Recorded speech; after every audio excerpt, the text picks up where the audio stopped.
All right, students. So Ezra has laid out his pattern, but you'll notice the tiles are lower than the wood, and that's exactly how it should be because the adhesive is going to take up some of that space. So it kind of helps to have the layout in place when you start to do this, just so it doesn't get lost. Or you can take a picture of it and have that picture kind of off to the side as you do it, however you think is best. So notice you're going to need some gaps in order for it to fit in exactly right. So this glue takes a while to set up. It should be 6 by 6. It is a 6 by 6. So you're going to take your popsicle stick, get some of that tile adhesive on there, and just plop it on the bottom of that thing. Cake it on pretty good. And what you want to do is set it in place, okay? But you don't want to press it down too hard yet, because this might need to shift a little bit. So we're just going to give it a little room, and we're going to put it in its location. And my first tile is set in place.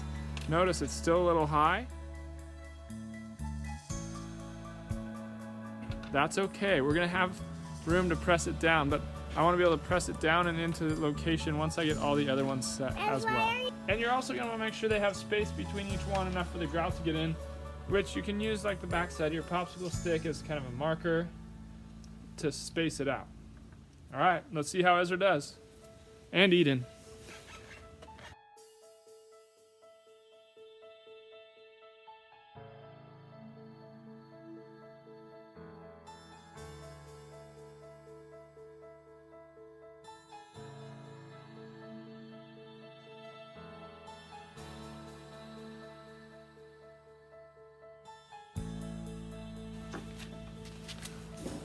Okay, we're in the middle of having to redo something because we accidentally didn't put enough tile glue under on the first time. So maybe you saw we got it all done, but then some of them were too low. Really important to put a good amount on there so it stays high, and then you can utilize your handy dandy ruler or the backside of a book or something to gently lower it down onto each row. Then if you want to afterwards, you can also go diagonal, get them all dialed in. One other tip is when you go to do this part, try not to lower it at an angle, like don't go like this, because that will push them in a certain direction. Finally, you can utilize the popsicle stick. One end you can use for applying, the other end you can use as kind of a spacer. About the width of the popsicle stick is how much room you should have between each tile and the border. So those are the 3 tips I want to give you as we're doing this. That's what we're learning.